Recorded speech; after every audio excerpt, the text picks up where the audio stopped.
Well, welcome to the Axecast. This is the Friday, June 26th, 2026 edition of the Axecast. I'm your host, along with my co-hosts Eric and Luke. Guys, how we doing? Pretty good. Yeah, it's a pretty good time to be a Grizzlies fan right now. Just a couple days ago, the Grizzlies selected Cameron Boozer, third overall. Later in the first round, drafted the first ever Mexican-born player in the first round, and Karim Lopez. And then the next day, in the second round, Grizzlies drafted Richie Saunders from BYU. So I'll give you guys the floor. Whatever you guys want to talk about with these picks. What do y'all think? Yeah, maybe we just start kind of high level and then we could go one at a time into each person. But I think biggest takeaways this just reaffirms King Kleiman's status as king and all the people that hate on him for nonsensical reasons and try to say he's not doing enough or whatever, or just dumb. Um, like in a blink of an eye, we went from misery to like back to like being excited to be a Grizzlies fan, like in a span of days because of how the front office managed this draft. Obviously, we got some lottery luck with Boozer to be able to kick it off, and that's the big piece. And we could dive into each of these players. But in addition to that, just the way that they maneuvered this draft, maximizing the value, not only player wise, but asset wise, moving back from 16 all the way to 21, acquiring 5 second round picks to still get the guy we wanted anyways in Kareem Lopez. And we'll get into him. But, if that's the guy they wanted, which it seems like it was, we just acquired 5 second round picks to get the guy we wanted in the first place. And then, also picking up a guy early on day two that a lot of mock drafts had him in the 20s in the first round. So yeah, just was really impressed on what our front office did. And it's just excited to be a Grizzlies fan, we haven't had that feeling. There's been like a dark cloud over us for a couple years.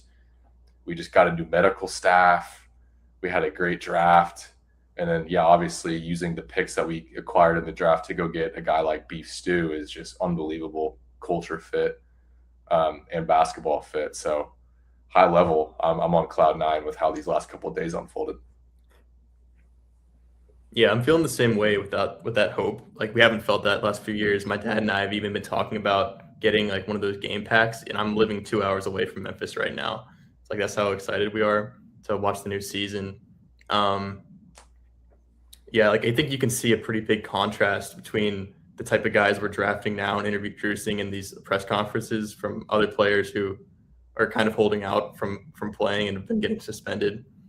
Like we're prioritizing like high character guys, people who business first, want to work hard, want to win, and that's definitely going to show. So we got another basketball player of the year. It's kind of reminding me of that double Heisman Titans backfield with Mariota and Derrick Henry. It's going to be really exciting. Looking forward to next year. Yeah. Eric, I didn't even know what you just said. We got a new medical staff. That's right. Yeah, so last week, like a couple days before the draft, we announced that we cleaned house completely. It was like Christmas morning. No, no way. We completely fired everybody, and we have a new medical, like a new day. It's a new day to be a Grizzlies fan. Oh, man. I may be more excited about that than the picks. Yeah, right. Dude, let's go. Yeah, I'm so actually it's actually super ironic because I remember texting like our big high school friends group chat like during March Madness. I'm actually kind of low on Cam Boozer. And it may be some bias because obviously we ended up with him and like all the mocks were projecting us to get him. But I think even before then, I was starting to be persuaded of like, hey man, look at all the guys that are like definitely the best players in the NBA right now. I mean, we just watched the Knicks win a title. Who's their best player? Jalen Brunson. Not a super athletic guy, right? I mean, he's not jumping high off the ground. And actually, if we really want to dive deep into this, and we'll get to it eventually, we've seen how that the high flying can be a negative thing, actually, in the long run. So, but like Jalen Brunson, Nikola Jokic, Shea, like these guys are not super athletic, and so I think that's why I was like, you know what, maybe him not being an AJ DeBonsta, Darren Peterson level athlete is actually can be a good thing. Um, or I shouldn't perceive it as a negative. So, um, super excited about the Cam Boozer pick, and did not know anything about Kareem Lopez. Luke, you called that though. We got to give you the flowers though. Like last Axecast, you mentioned Kareem Lopez, and Zach Kleiman comes away with it. Yeah, what are y'all's thoughts on what? We'll just start with like Boozer specifically. Yeah, I kind of agree with you, Caleb. Like before I did my full on like deep dive for the draft, like I'd seen Cam Boozer play before, and obviously he was impressive in a lot of games. But like, I think a lot of people just saw his March Madness performances weren't the best, and like he was getting double teamed, and like he's not like flashy off the screen.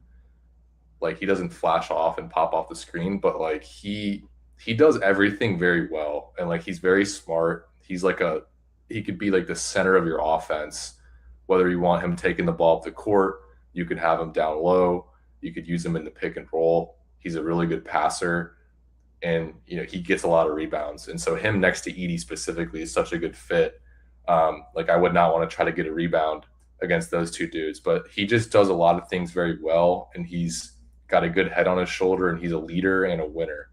And like just listening to him and his interviews since being drafted, he's got a great head on his shoulders, and that's someone that I want to like start new with in our organization. And then I also think like a sneaky good part of this is we get Carlos Boozer. I feel like he's going to be around a lot, and like he's just a wealth of knowledge, and like just going to be someone that could be able to be around the team. And he knows what it takes, obviously, to be in the NBA and succeed. And he had a very successful career. So yeah, I have no complaints at all. And he's still what? Is he still technically 18 or is he 19? He's 18. He's 18. Mm-hmm. And like all the birthday's in July, I think.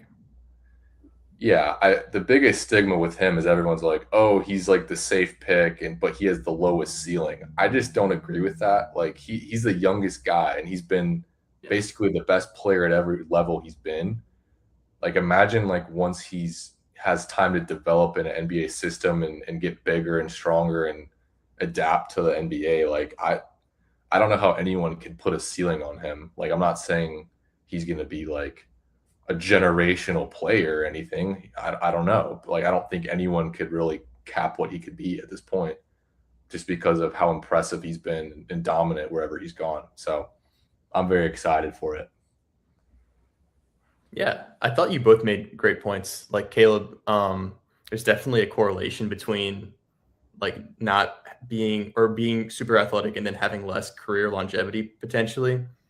And also like, well, Eric too, with Carlos Boozer, like one of my favorite things about watching the Cam Boozer interviews is like they asked him, what's the best advice your dad has given you? And he said, like, you just have to remain present in the moment, and like you can get like lost, like looking way down the line. But if you attack every day and try to get better some way every day, that's how you really become great. And I think that like really stuck with me. It was like, I thought that was a really mature answer. And like, really, he seems like a super mature guy, like throughout all his interviews. And he's like the youngest person in the draft. He's going to be the youngest person in the NBA maybe. And like for people to say that his ceiling is lower or whatever, he's the youngest person in the draft. So I think the Grizzlies have always been really good at picking out players who other people kind of put in a box and say like, they can't do this, they can't do that, age, like physical limitations, whatever it be. And like people are always surprised at how like good the Grizzlies draft picks end up being. And it's like a combination of probably like finding them and then also developing them, but still it's just a consistent trend. I think we lost Eric or something. Ah, man. It's always one of us. Like, we can't go a show without one of us just having technical issues. So, I'll just keep going. Like, I think that really, like, Cam Boozer already he's the youngest player in the draft, but also he's like potentially right now the best player in the draft. He was the college basketball national player of the year. And I think that he could really make us contend. And I predict that we'll probably make the play-in this year if everything stays healthy. That's like my take for the episode, maybe. Like his interview was great. He has such a winning mindset. And like Carlos Boozer, like Eric was saying, wealth of knowledge. Like that's always someone good to have in your corner. I think he's technically on the Jazz staff, but he's also kind of on our staff now too. And like I think from day one, like Boozer's going to come in and get the opportunity to be the best player on the team. So I think this is a good situation for him, especially because of the fit with Edey, like Eric was saying as well. That's like so many rebounds are going to be gotten, so many paint points. It's going to be really exciting. And yeah, like I said before, like this is the most excited I've been for a season in a long while. So yeah, I agree. I think I got messed up for a second too, but we're back. I'm the only one who's in here, right?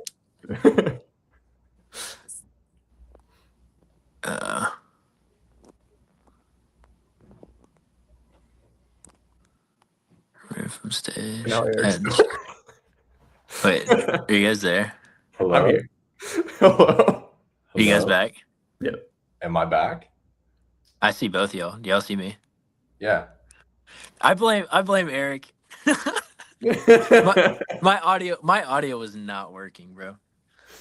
Can you hear me? I could not, like, once you came back, I could not hear Luke. Luke was talking, but I couldn't hear him. I was saying lots of like interesting stuff. So yeah, he had good. I'll go back and watch it. Thanks. Can you hear me right now? I hear both of y'all fine. Okay. Yeah. Did you finish making your points, Luke? Yes, I did. You did. Okay.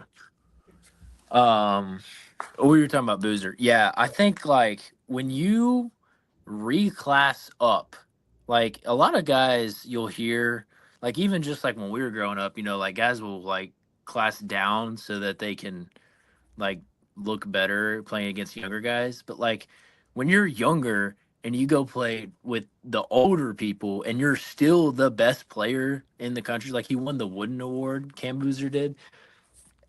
That's crazy. That's crazy to me. So, I mean, that's what Cooper Flagg just did. And I'm not saying he's going to be Cooper Flagg, and we don't even know what he is yet either. But, I've become more and more impressed. It's a little bit more of a set shot that he has, but it was right around the 40% mark from three. So that doesn't hurt. And what stood out to me was like looking at his combine measurements. I think he was like just over 250 pounds. So he's a big guy, but I think he was 6'8" and a quarter. So maybe not as tall as you wanted, but like, I mean, we could do the whole Jaren thing with him, right? For the first 4 off seasons of his career, we could be like, oh, he grew 3 inches this off season. He's like 6'11" now, so, we can get ready for that with Cam Boozer, I guess. But yeah, Boozer, he's playing in summer league, which I heard Islo say during the press conference. So super pumped about that. We didn't get to see Ja play during his summer league, so I'll be pumped for watching. Do they start in Salt Lake like here in a week and a half or something like that? So and AJ Devonsa and Darren Peterson are both playing in Salt Lake too.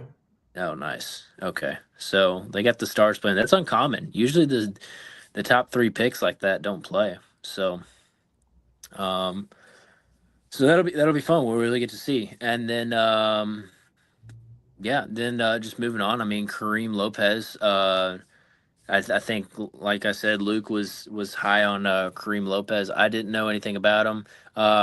But looking at his highlights, in the NBL league, so, that's the same league that LaMelo Ball and R.J. Hampton, and there's a couple other household NBA. I think Joe Ingles was in that league. Like NBA Yeah. names that you recognize for sure came out of that league.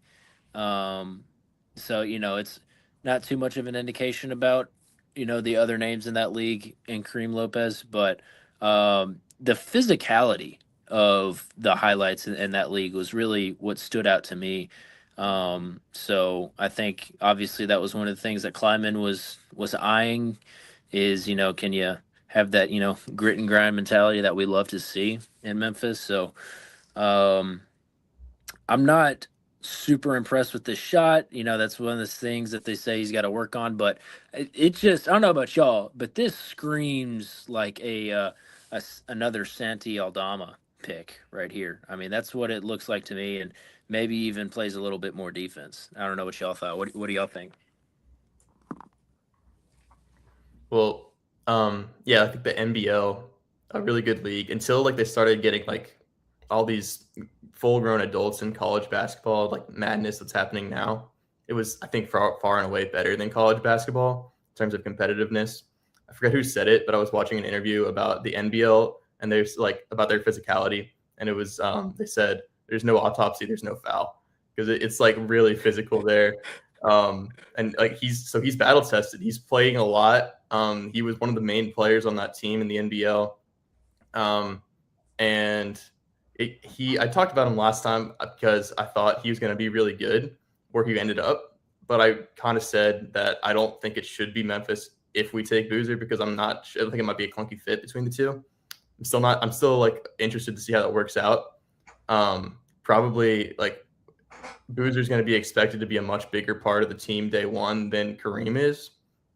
But I'm really excited that we got him. And I think he's going to like have a really good opportunity. Like Memphis always develops their guys. He brings a huge Mexico supporting with him. Like every like post about Kareem I've seen the Grizzlies make, it's just flooded with like Mexican fans like saying like go Kareem. So that's cool. He's like really a big hustler. He gets a lot of blocks too. He handles the ball. He does shoot a lot of threes. Could be a better percentage. Yeah, I'm excited for him in summer league. Should be good. Yeah, I'm not gonna act like I've watched a whole lot of him either, but I kind of did my own due diligence once we got him. I think the Santi comp is fine if you swap two attributes between the two. And I think if you combine them, then we've got a demon on our hands. But they each have one attribute that the other doesn't. I think Santi's a lot like our qualms with Santi is he's a little soft and frail defensively, and he can get bullied around. But he has much better touch with his shot, and he's a lot more consistent with his shot. Whereas it looks like Karim Lopez is a lot more physical, and he can be the enforcer, and he could bruise people and handle, like he could hold up down low, and people can't bully him around, and he could actually bully them. But his shot percentage at least hasn't caught up yet to like what Santi has been able to do for us. So if any of those flips and we, one of those comes to the other, then we've got a great player, I think. It does look like he has some of the Santi-isms, like with his handle. He's got these like funky plays he'll make that like look odd.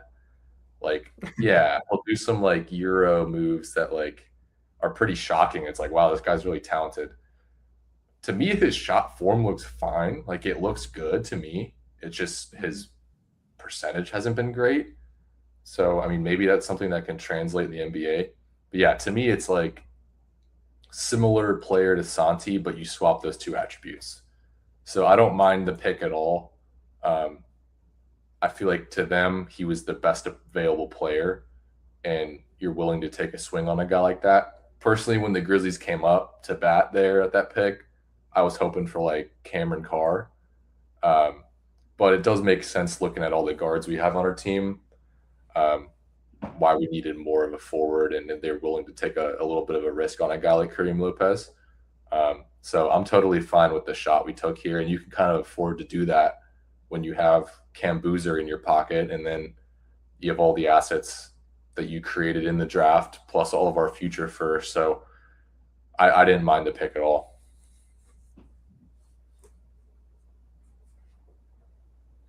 Yeah. Kareem Lopez. I mean, they had some mocks of him being like all the way up to 11 or 12, right? So and that's what, and Klima was able to get all the second round picks, which I saw one CBS studio interview where they're like Zach Kleiman and the Memphis Grizzlies are the best team in the NBA and drafting in the second round.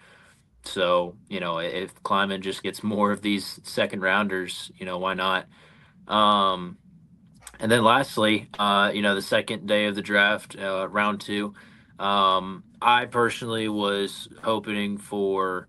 I liked Malik Thomas from Arkansas, good 3-and-D guy, and then I like personally like was really hoping that it was going to be Isaiah Evans because I've just been an Isaiah Evans stan. Like he's the prototypical player that I talked about in the last Axecast, and then I just happened to like I was like walking out of the flight deck, and then there's Isaiah. I was like, I think that's Isaiah Evans, and he's like he's like kind of mopey because like we flew him from New York to Charlotte. So I was like, he's probably there in the green room, didn't hear his name get called. Like, I'd probably be pretty upset too. But so I was really hoping it was going to be Isaiah Evans. But then when I saw Richie Saunders and then went and watched some highlight tape on him, because he was advertised as like a 3-and-D guy. But man, then I went and watched like some March Madness highlights from, I guess it was the year prior because obviously he had the injury this year. But like you're just seeing all these winning plays. He's diving after loose balls, throwing it off the opponent. He's putting the ball on the floor, getting these floaters, and he's got a nice set shot.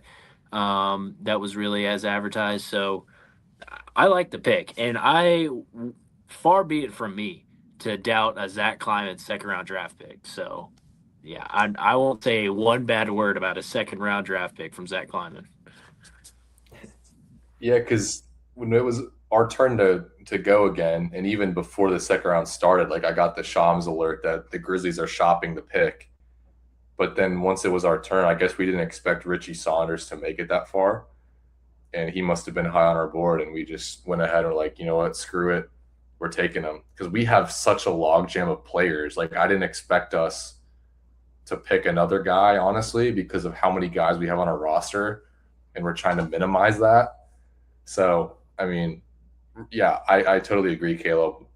Everyone kind of thinks of, oh, white guy shooter, 3-pointers, but he does a lot more.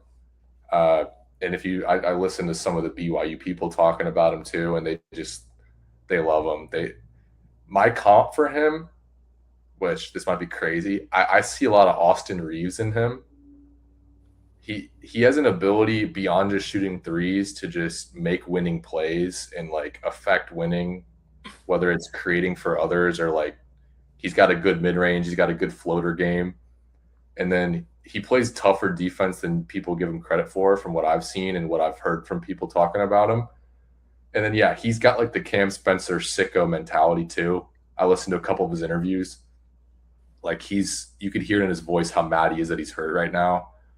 And he's talking about how he's doing dribbling drills every day. And like he had a quote, I think he was talking to Kevin O'Connor, and he's like, yeah, the first thing I can't wait to do is hop back in the game and like do a swim move on someone and get a steal or something. It's like he's like talking about blowing through a screen with the swim move and making a steal. Like he's like, I'm willing to do anything, put my body on the line, make a winning play.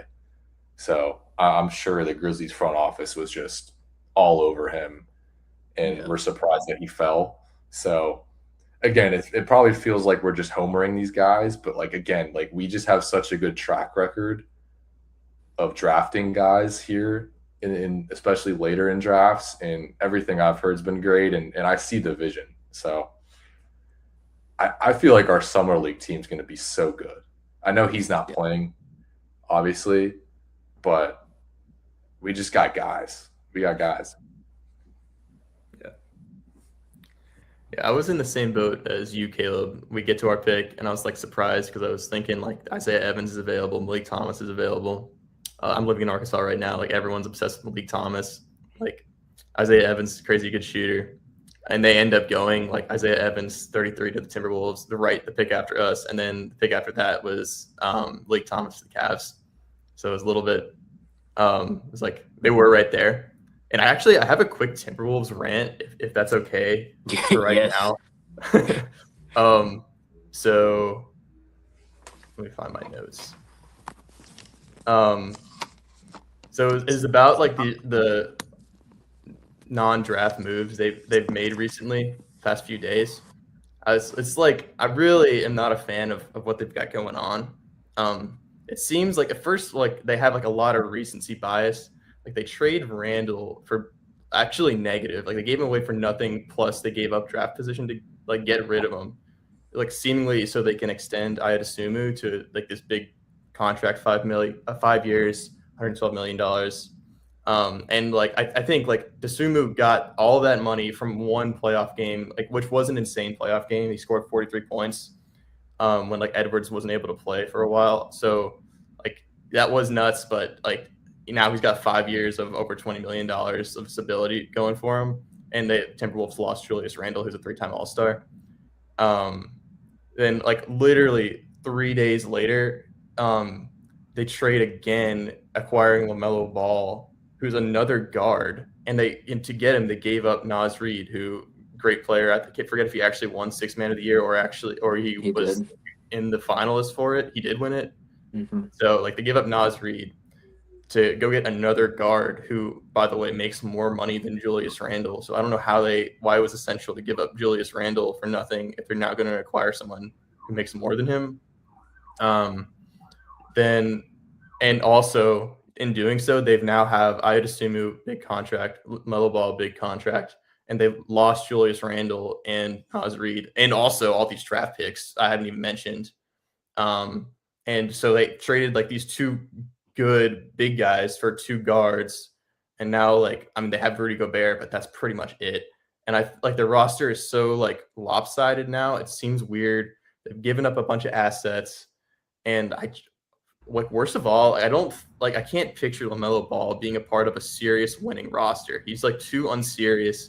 Doesn't seem like he's a talented guy, but I don't think he actually is in it to win it, you know.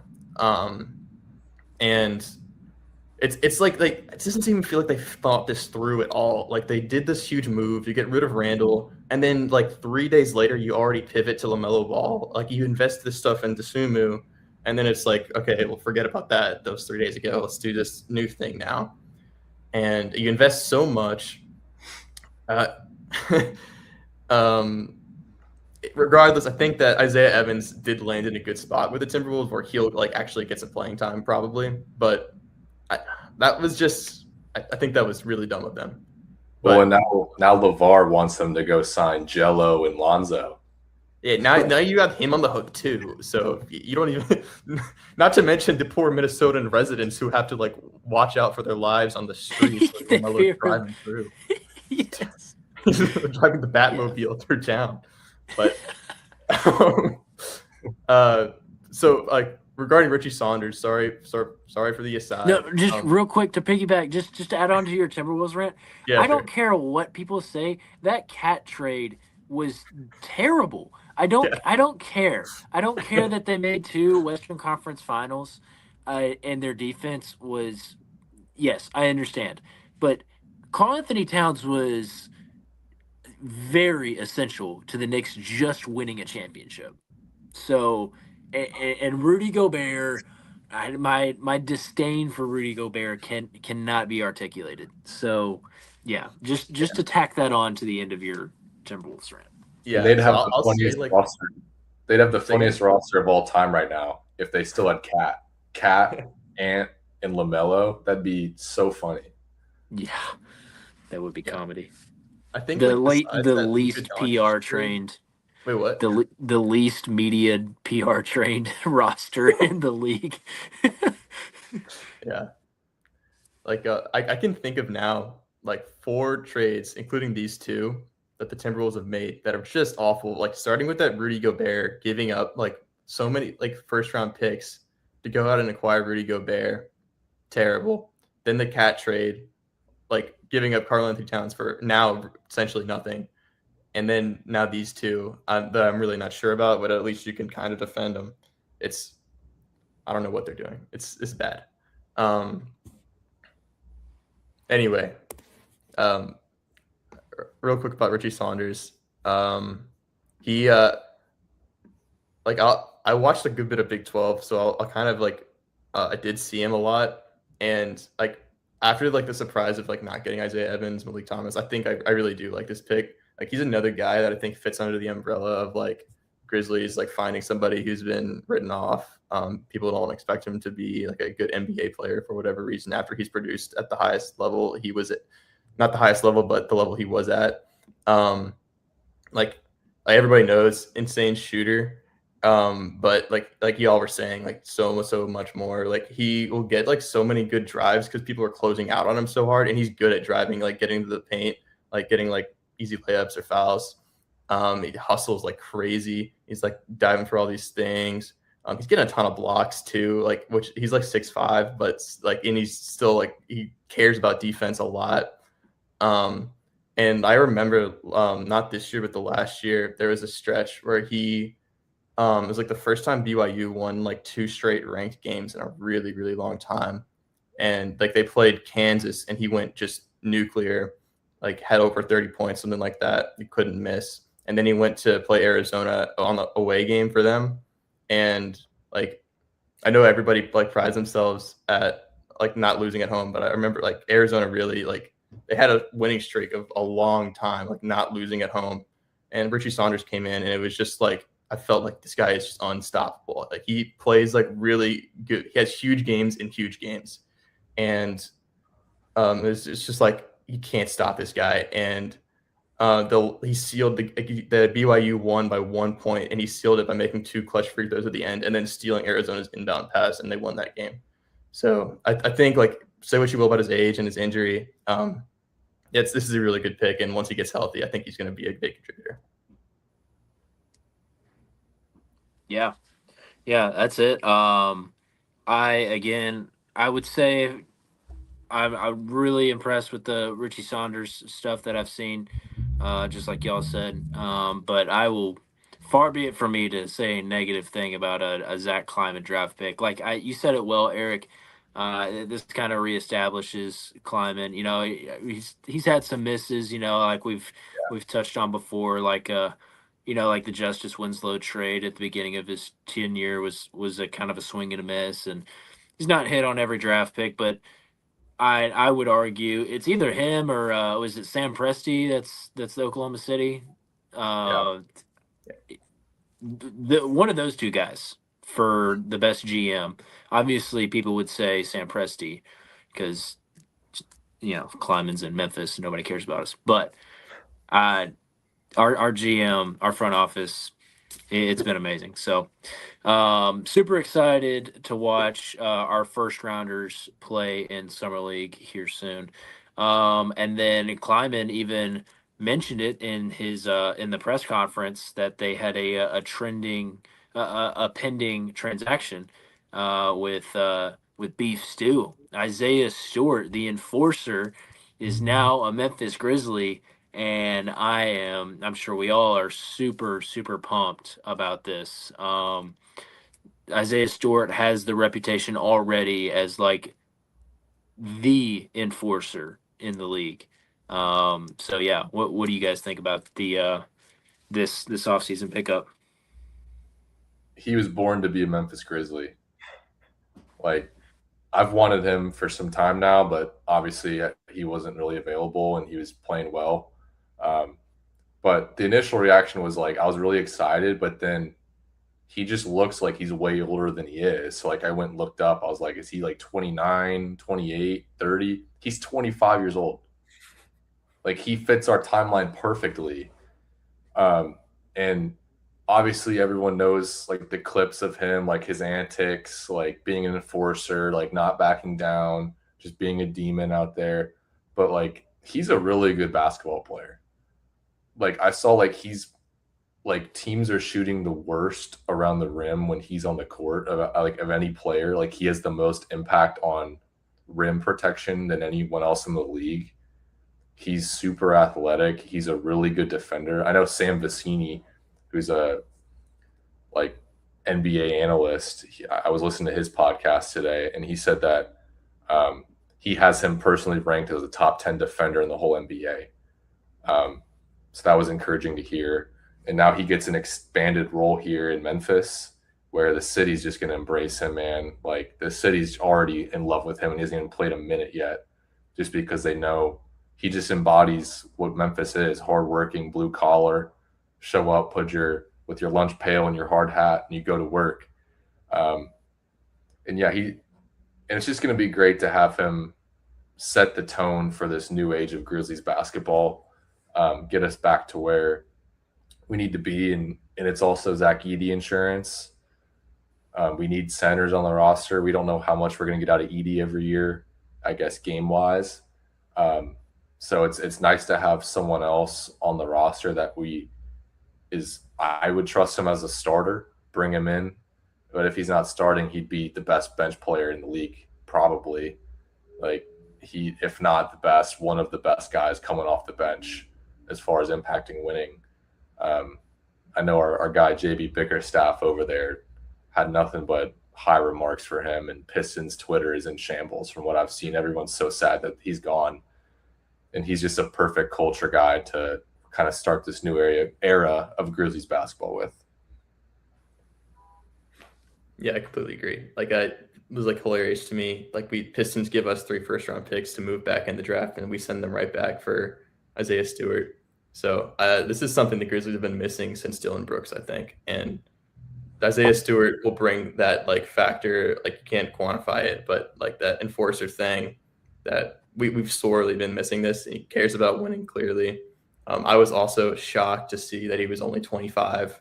It's like fits right with our timeline. We all know Zach Edey gets injured all the time. So like, and he's worth more than 3 second-round picks. Isaiah Stewart is a very good player. I think like the Pistons are like trying to make moves for moves so they can like create flexibility, go out and make a big splash or whatever. But, I think like grass isn't always greener. They're going to regret giving us Isaiah Stewart for this much. He was a big part of their team. And especially with all this like Jalen Duren stuff going on, like unclear about whether or not he's going to resign or what, they really could have used him. So grateful for have him on the team. Grateful for the Pistons to give us for 3 first-round picks, 3 second-round picks they gave us in the first place. So another reason why I'm really excited for next season. Yeah, and real quick, Caleb, before you go, I thought it was really telling that usually like when Zach Kleiman does his post-draft interview and there's some sort of trade that's happened, like he never brings it up and someone has to try to like pry it out of him to like ask about the trade, and he'll be like, no, it's pending, I can't talk about it. He went out of his way unprovoked to be like, yeah, we also have this pending transaction that we really like a lot. Right. So that, like he was like so excited to even bring it up. Usually he never comments on that stuff, but he went out of his way. So I thought that was super telling. Yeah. Yeah, for sure. It was I remember that question, they were like asking something about like the identity that the 3 draft picks can bring on. And then he was like, yeah, and we've got this other guy that's coming, and he really is like identified. And we're like, whoa, okay. And obviously now we know what it is, but yeah, definitely. Yeah, I just remember like the 1 to 2 years that I became like obsessed with following high school basketball. It was like the year that like Jalen Green was in high school, his senior year. I just remember Isaiah Stewart was on, I think it was La Lemire, and they like went really far in the Geico National Tournament, and they ran into, I think it was the IMG team that had like Josh Green and Jeremiah Robinson Earl and a lot of guys that ended up playing in the league. Armando Baycott was on that IMG team, but yeah, Stewart was like basically doing it by himself on that La Lemire team. I mean, I couldn't name another player on that team, and he got them in a competitive game against a loaded IMG team. So he's just a man amongst boys out there. So, but yeah, I'm also just super super excited to root for him. Like he's gonna care about winning, and like I can't get over, I can't get out of my head. Where I'm at the game. I'm at game 3 against the Thunder, and we're definitely gonna lose this series. But man, the vibes in game 3 are amazing. We're up 29, and Lou Dort clips Ja Morant out of the air, and nobody on our team does a thing. They stand there and they watch, and they do the fake barking at whatever, or like the time that Draymond Green was telling Jaren to shut up. Like Yeah. this puts an end to all of that. Like Isaiah, you try to do that with Isaiah Stewart on team? No, no. That's not gonna fly. And I thought it was also funny. Somebody was also like, somebody also said, LeBron said one bad thing about Memphis, and we went and got his biggest enemy, Isaiah Stewart. Because if you've seen that clip of him just like barreling through people, trying to get through to Yes. just put a fist in LeBron's face. Yeah, I'm excited. I'm excited about the pick for sure. Reminiscent of our beloved Tony Allen and Zach Randolph, and those grit and grind Grizzlies. So I think he is who we hoped Marcus Smart would be, if that's fair to say. So yeah, really excited about that. And we're just we can kind of see the mood shifting here in kind of how Kleiman is, creating this roster. He's not tripling down on youth again. Like he said, we've got the Taj Gibson, that's still a part of our locker room. I hope he's still on the team. I mean, even if he doesn't play, I hope, he's going to be 41 this year. So, like, dude's played in the NBA a long time. I hope that, he's just a professional that can show, and a teammate of Cam Boozer's dad, Carlos and Taj were both teammates on the Bulls, right? Back in the day. So, that's crazy. We still So have KCP, maybe Yeah, we do. maybe. for now. So, I'm liking it. I'm liking the roster. I'm not sure that this roster is still good enough to do much, but Cam Boozer keeps saying that they can surprise us. So I hope he's right. Look, if we're playing 2K and you turn off injury sliders, like if we're just going based off the roster, I actually think we're going to win some games. Like, especially like there's no incentives to tank anymore. Like, if we just roll out our team, like if we get like a full season of Ty Jerome, Cedric Howard, Jalen Wells, Cam Boozer, Zach Edey, and then off the bench we've got all the guys that we have, like I don't know. I feel like we could be pretty decent. Like Luke said, like plan or even like 7 up to 7. Like I don't know if I'm delusional, but like we just have a lot of good players. Like off the bench, we still have Cam Spencer, Gigi Jackson, Omax, Javon Small, Santi, Scottie Pippen Jr. Like we have a lot of guys. Like a lot of guys. And I think our starting lineup's pretty good. Like now that we have, and I didn't even name Isaiah Stewart in any of those names. Like we still have Zach Edey, Brandon, or not Brandon Clark, Cam Boozer starting power forwards. Like that front court's great. Ty Jerome's unbelievable. Ced and Jalen Wells. Like I think we're going to be decent. So I don't like the notion that everyone's still like, oh yeah, it's going to be like they're just so young, like they're not going to win games. Like I think we've got enough guys, like on top of the younger guys we just brought in, that like we could be somewhat competitive. That's my hot take. I'm with it. There was a stretch like 2 weeks last year where Zach Edey was actually healthy and playing, and we were winning games. I think we had like a winning record during. I want to say we went 8-3. Yeah, in the games that Edey played. Yeah. Again, this is injuries pending, but we have a new medical staff. So Yeah. That's the Yeah. takeaway of this. we got rid of our North Sentinel Island trained medical staff from a tribal country. Hopefully we have a actually licensed medical staff. Yeah.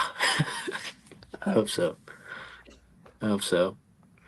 Um, let's see. So yeah, Cam Boozer in the picks, and really just kind of the last topic of conversation. My concern is mounting by the day, especially now that we are post draft. That we are not going to move on from the Ja Morant era. And what's actually growing my concern as well is that these additions to the roster, both with the draft and free agency, or with the, I guess it was a trade with Isaiah Stewart, but these additions are kind of tailored to a John Morant centered roster.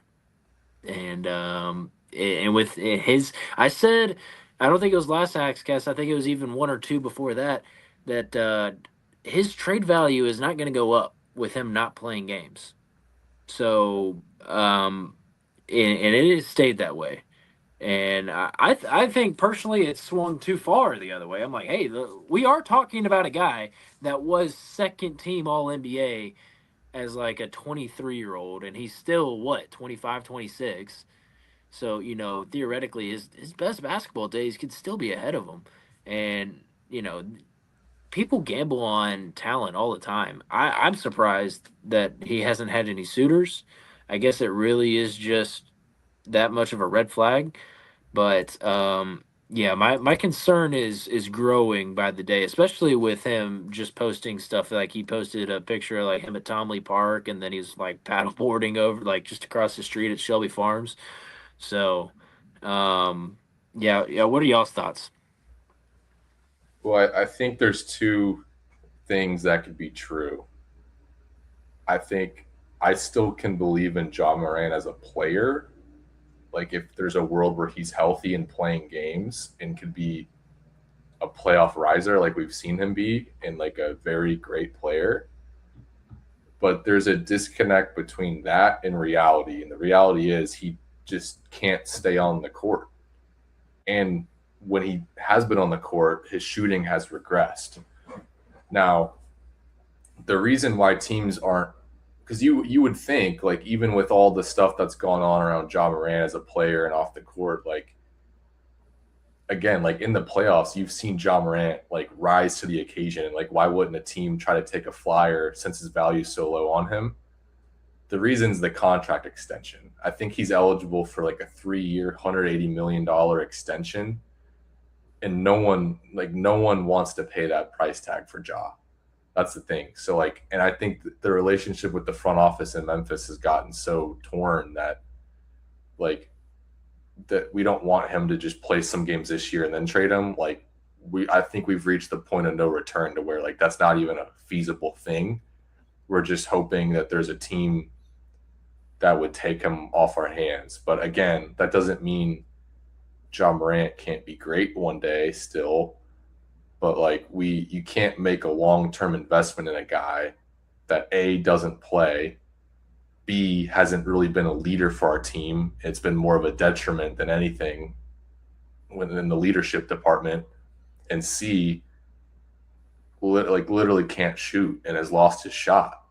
Now, it doesn't mean some of those things can't get better, but he hasn't proved it. And going into last season, Zach Kleiman literally said in like the preseason interview that this is a big year for Ja. Like this is the year that he's got to step up and prove it with the extension looming, and he didn't do that. So like it's not on the front office anymore to like mend the relationship with Ja and figure it out. Like it's the ball's fully been in Ja's court to play games and be great.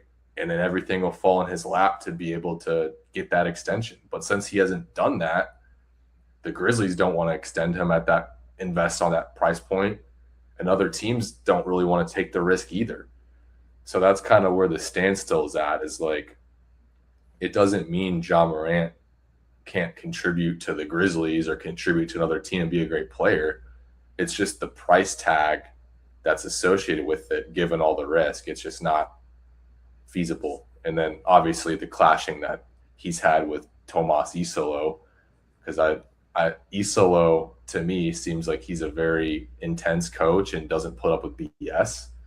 And it seems like the Grizzlies front office has given Ja too much freedom as far as kind of running the show, and during his tenure on the Grizzlies, just given him too much rope and freedom to do whatever he wants. And then I feel like Tomas just kind of has a completely different view on things and probably didn't want to put up with that.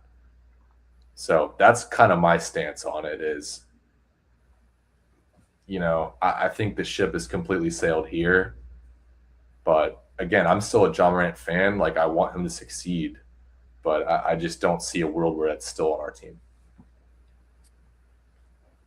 Yeah, I'm also still a Ja Morant fan on the court. I think he's an incredible player, like super athletic, super clutch. Like all these Call 12 moments were like some of the best like Grizzlies moments I can remember, like recent history. Just like I think it's tough because it seems like we never got a shot in the playoffs with him and at the helm of our team when not like everybody got injured. And he's part of it too, but like, who knows what could have been. And you're right. Like we definitely like gave him too much rope and he wasn't responsible enough to handle that.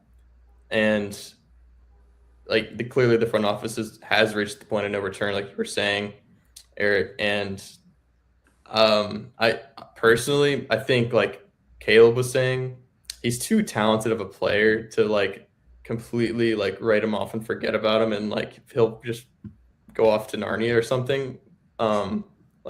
Probably once like all these smoke clears and there's no more Antetokounmpos, no more LaMelo Balls to be had, teams are going to be like, okay, what now? Like now is the time when people start getting desperate, start making Timberwolves decisions and like trading for people. So, and I think if we have to give up picks to get rid of them, I would really rather just like, okay, we'll eat this. And because do we really need that cap space right now with all like these rookies and small contracts? I think it'll be okay. Anyway, it's sad that it's come to this point, but I agree that probably we won't see him playing anymore. Yeah, and real quick, Luke, I agree totally on the buyout thing. Like, especially with the way this draft has gone and how we do have a clear identity moving forward. We have a clear vision. We kind of turn this thing around. We have so many young guys and exciting players. Like, he's kind of the last thing that's just kind of stuck together with this new thing we're building. So, like, if that means cutting the ties off and just eating the money, I think that's personally fine. And I could already see us doing that. And then maybe he has a good season or two and somewhere else, say like Sacramento. And then people are like, oh, the Grizzlies were so dumb. But like, regardless of what that outcome would be, I still think it's the right decision no matter what from the Grizzlies perspective. We've turned the page. We've reestablished what we want. Winners, people that care, people that are leaders, tough physical guys. And he's clearly not able to hold his end of the bargain to that standard. So I think no matter what, if we can't even get trades for him without having to attach picks, I would cut the cord still. And I'm a Ja fan, but that's where I'm at logically. Yeah, just to reiterate what y'all was saying, I, again, also want success for Ja. And like, even from just the standpoint of like, dude, he's given me, like you were saying, Luke, some of the best memories as a Grizzlies fan. I mean, it started during the grit and grind eras, but like, some of the highest highs of a Grizzlies fan have been because of the greatness of Ja Morant as a basketball player. So I want what's best for him.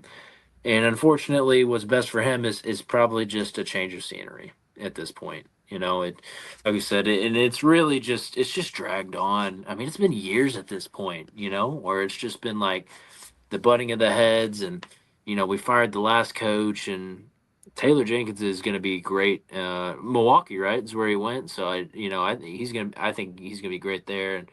And but yeah, it's just it's tough. It's tough. I want like you're saying, Eric.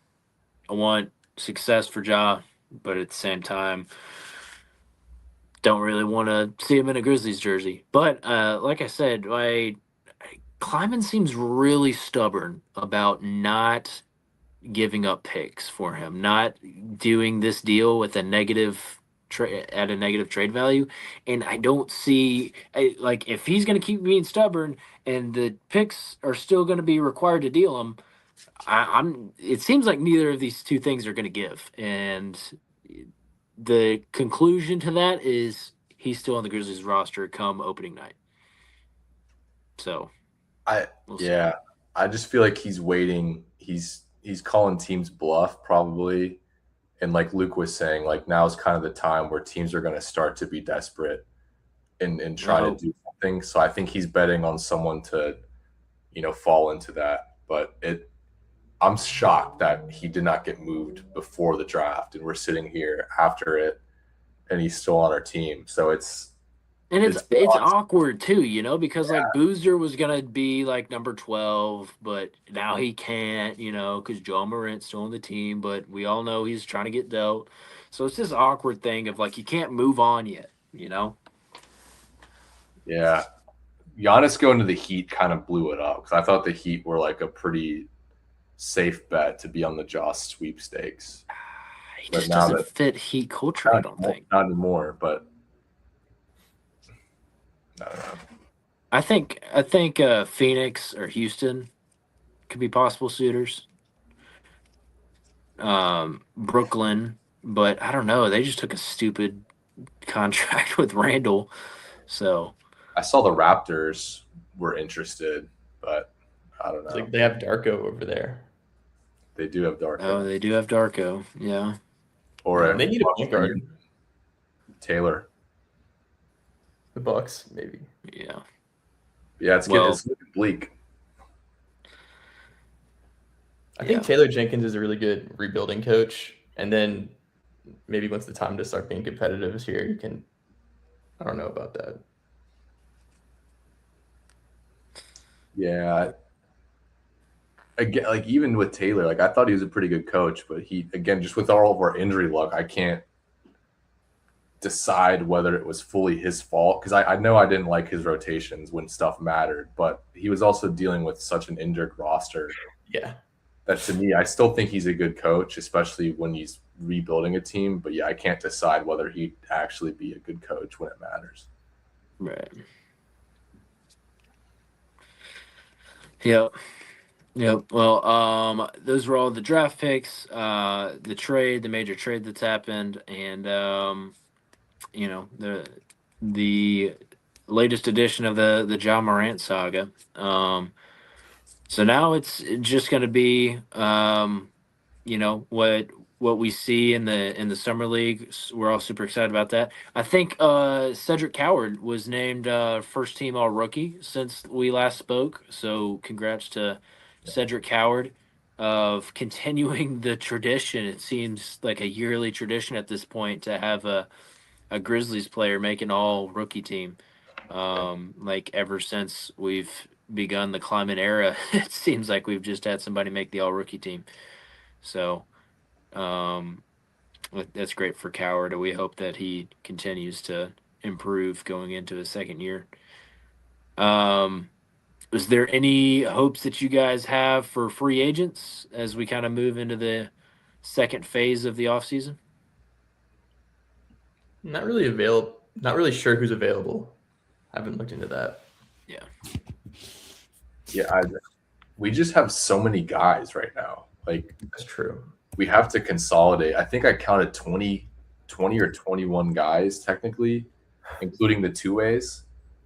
A couple of them, like we can't go into the season with this many. So like I don't know what something else has to give, and I guess it depends on the jaw situation, but like there's gonna have to be movement still, and with free agency adding more guys, I don't know what the plan is there. So it's gonna be interesting how we kind of consolidate and make decisions on some of these guys, but yeah, it'll be interesting.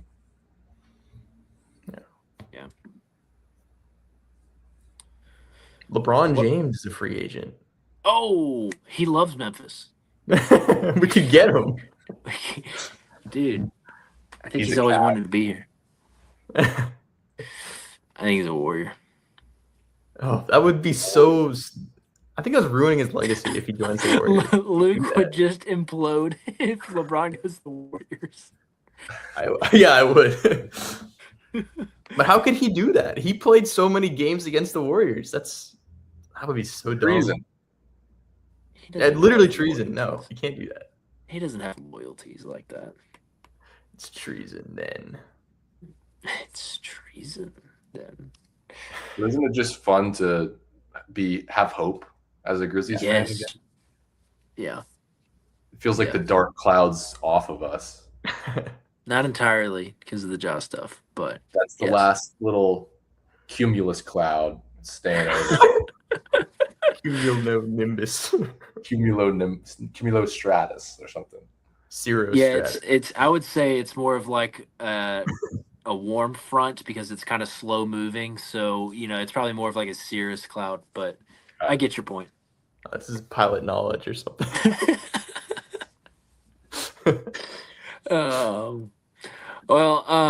Guys, that's all the topics that I had planned for us. That's really all that I had planned. Did you guys have anything else you wanted to cover?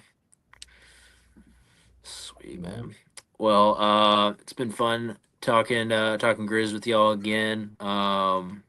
Dude, I think it's cool every single time, like how we continue to keep talking Grizz and keep the Axe Cast going. I mean, I think like if we do it for like another year and a half, it'll quite literally be 10 years. That's like since us like recording on a Air MacBook, like they weren't posted and they weren't on this format, but it's crazy how like it's evolved into like, and we've even been doing the YouTube for a minute now, and for the longest time we didn't even do the YouTube, so I enjoy it every time, and it's crazy that we've kept it up this long. I hope it keeps going and going and going. So sure. All right, well, signing off for now. I'm your host Caleb with Luke and Eric. This has been the Axe Cast. We'll talk to you guys definitely before the new season starts.